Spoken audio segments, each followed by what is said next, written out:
Well, here we are at the base of Fear Mountain. This base camp, as you can see, is quite large. Oftentimes I get asked, well, how many people live here? Well, I don't know the exact number, but it's most of the world. Most of the world lives here at the base camp. You'll probably meet some of these people as you kind of get ready to decide whether you're going to go up Fear Mountain and go over and live on the other side where people that are living freedom, people that have found their dream and found their hope and have decided that fear is just something that had to be conquered in their life. They found out that the only thing to fear was fear itself. They live over on the other side. Oh, there's a lot of people here who say they want to conquer the mountain, and there's a lot of people here who wander around. But then you're going to run into people who, like, when you say, "What's your journey about up Fear Mountain?" and you're going to see them to back away from you slowly, and they get smaller and smaller until they retreat into their home, to their little hut. Other people here, you'll find that you never see them. They never come out. They've decided to just play it safe and live in their little world. And they call it freedom. All some of the people that you talk to, you'll find out that their life really seems frazzled and riddled with anxiety, like there's a demon in every bush. Oh, by the way, as we go up this mountain, you will encounter a few of those demons in the bush, but I'll tell you more about that later.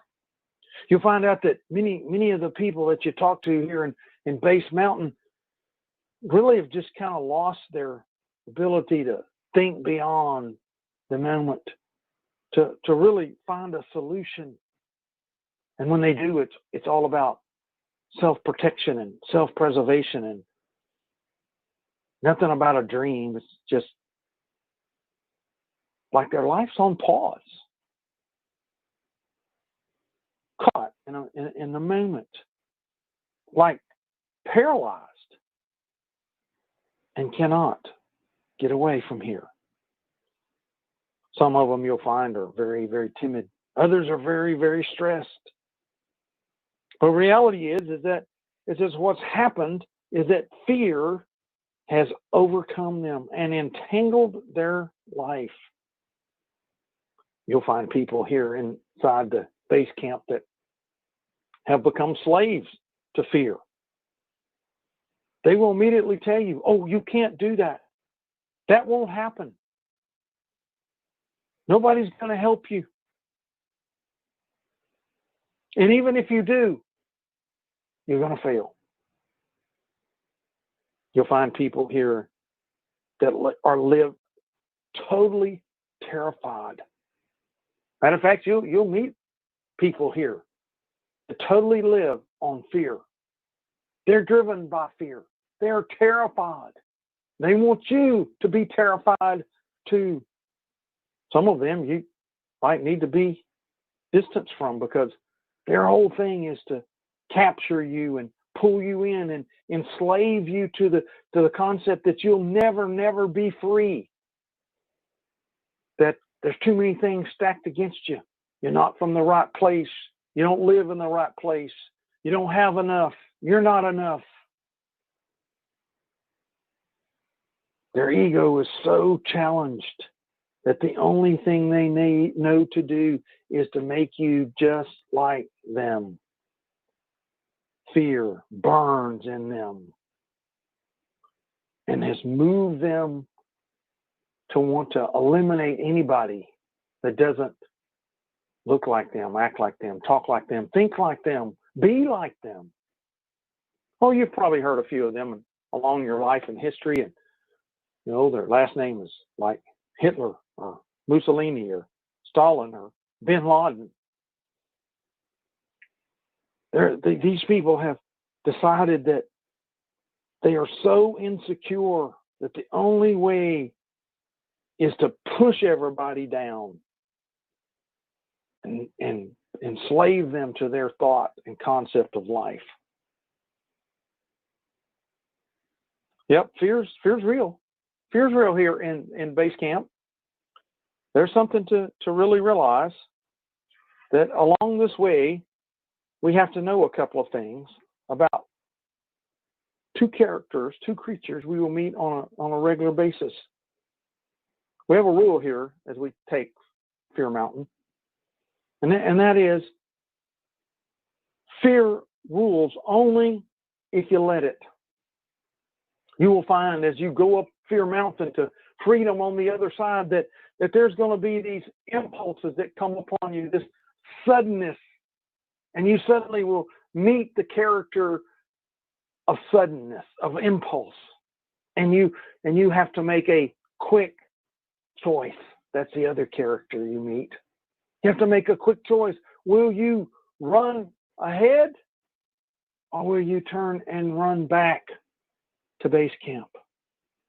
You'll meet some of those people on the way that are running forward into their fear. Others you'll meet coming back. Those people that run into fear have learned that it must be conquered. Yeah, there may be bullets firing and fires blazing and all kinds of hideous monsters in front of them, but they run head on into their fear. Soon as you continue on your journey up Fear Mountain to go to freedom, you'll find that they got through it. They went on. I know you're looking around. I see you looking around, and you see people packing up, and you're like, oh, they're going up Fear Mountain. No, those people aren't going up Fear Mountain. They've decided to see if they could go around Fear Mountain. And they're gonna take journeys. Some of them will go east, and some of them will go north and west. Some of them will go south. And they believe that there's a way to get around this, that they don't have to conquer this mountain, that this is too difficult, it's too hard. Many of them, you will find, if you stay here, they'll be back. Their life spent in trying to avert fear. A lifetime of emptiness, they'll tell you. A lifetime of unfulfillment. A lifetime of no dream accomplished. And worst of all, no freedom. Because they think they can avert fear and somehow go around. I've interviewed several of those people, and they will immediately tell you, the mountain's too big. You can't get around it. You just have to go over it. You have to go over it. As we live through life and you go up this mountain of fear, you will find that you can choose to charge ahead or not. You can choose, and you'll meet that impulse. You'll meet that choice often, many times in the mirror. Many times in the mirror, and you will be asking yourself, did you know just then you were acting in fear? And it stopped you from achieving what you needed to achieve? That what you wanted, that what you lived for? And that person in the mirror, that self in the mirror will say, well, yes, I knew I had a choice. I knew I had a choice to speak up for myself. I knew I had a choice to make another step. I knew I had a choice to charge ahead. I knew I had a choice to be courageous. I knew I had a choice, but I was scared. I didn't want to be judged. I didn't want to be hurt. I didn't want to feel rejected.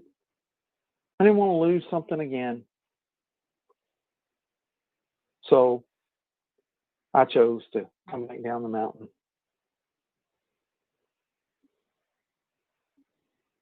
Let me be clear here. The more than that, if we are not free, we are not ourselves. We're not our real person. We're not living our truest desires because we're choosing to act with aversion, not with ascension. Those grand battles in life between our desire for freedom and fear impulses is what we must do. We must conquer our fear. We must conquer our fear. We have to come to a mindset today as we get ready to go up the mountain here and as we talk more about how do we conquer the mountain, you must adopt a mindset that your choice is this: freedom wins or fear wins. Freedom wins or fear wins. Freedom wins or fear wins. That must become your mantra.